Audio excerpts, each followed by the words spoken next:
Classement des pilotes 2023. Alors, justement, faisons le point après ce Grand Prix de Belgique. Très disputé pour la première place, évidemment, comme d'habitude, et pour la deuxième aussi, d'ailleurs. Pour une fois, Pérez a fait une bonne course, enfin une bonne course. Entre guillemets, quoi. Hein. Il finit quand même à plus de 20 secondes de Verstappen. Donc, il y a combien, là, entre les deux? 125 points? Putain. Non, mais c'est monstrueux, quoi. 125 points d'écart. Quelle horreur. Ça fait 6 courses d'avance en 25-0, presque. Non, 5, j'exagère un peu, 5 plutôt. Un peu plus de 5. On n'est pas loin des 6, hein, mine de rien.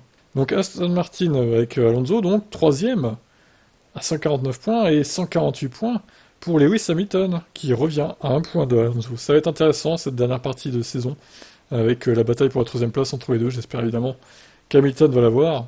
Ce sera le meilleur des autres du coup. Bon, derrière, c'est beaucoup plus loin. Hein. Charles Leclerc, seulement 99 points. Ils sont à 50 points d'Alonso, c'est énorme. George Russell, égalité avec lui d'ailleurs. Sainz 92, Norris 69. Lance, balade Lance. Oh la traduction, mon dieu. Bah, c'est vrai qu'il se balade un peu cette saison, hein, Lance. Hein. 47 points seulement. Ocon, donc 10e, 35. Piastri 34. Gasly 22. Albon, Hülkenberg, bon après voilà, ça n'a pas bougé spécialement. Ricardo toujours dernier, terrible pour Daniel. Peut-être qu'un jour il marquera un point. 503 points pour Red Bull Racing. Oh là là. Alors apparemment ils peuvent pas arriver jusqu'à 1000 points. Hein. Maximum ils pourraient avoir dans les 980, un truc comme ça. Avec les sprints et plus les meilleurs tours, la première place, etc. Mais a priori ils peuvent pas arriver à 1000 même s'ils arrivent à faire que des doublés quoi du coup. Ils ont, bah c'est simple, ils ont 2 fois plus de points que Mercedes. Mais vraiment, hein. C'est vraiment ça en plus. Mon dieu. Bon, Aston Martin, ils sont plus loin, ils se font ramarrer par Ferrari d'ailleurs. Ferrari qui va bientôt repasser troisième. Aston Martin qui est en train de chuter au classement. Enfin, au niveau des points surtout. McLaren 103 qui prend beaucoup d'avance sur Alpine. Là. Bon alors McLaren, est-ce qu'ils vont réussir à ramarrer Aston, Ferrari et Mercedes? Je suis pas sûr, il y a quand même...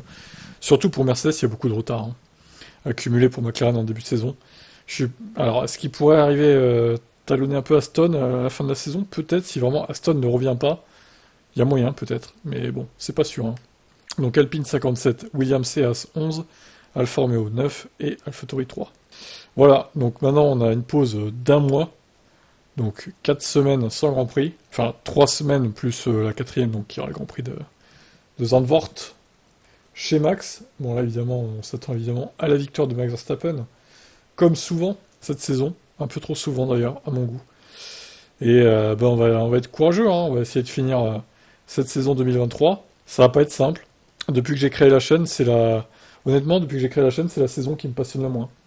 J'avoue, je suis un peu en perte de passion là, dans les F1 en ce moment, c'est un peu dur. Faut pas se laisser abattre, hein, évidemment, mais bon. C'est une mauvaise passe à passer, voilà, comme 2013, j'avais un peu la même 10 ans plus tôt, ouais, 2013, c'est vrai que c'était compliqué aussi 2013, surtout la dernière partie de saison. Une purge énorme. Donc là, 2023, le problème, c'est que 2023, je m'attends même pas à ce que les autres reviennent. C'est ça qui va être compliqué, quoi.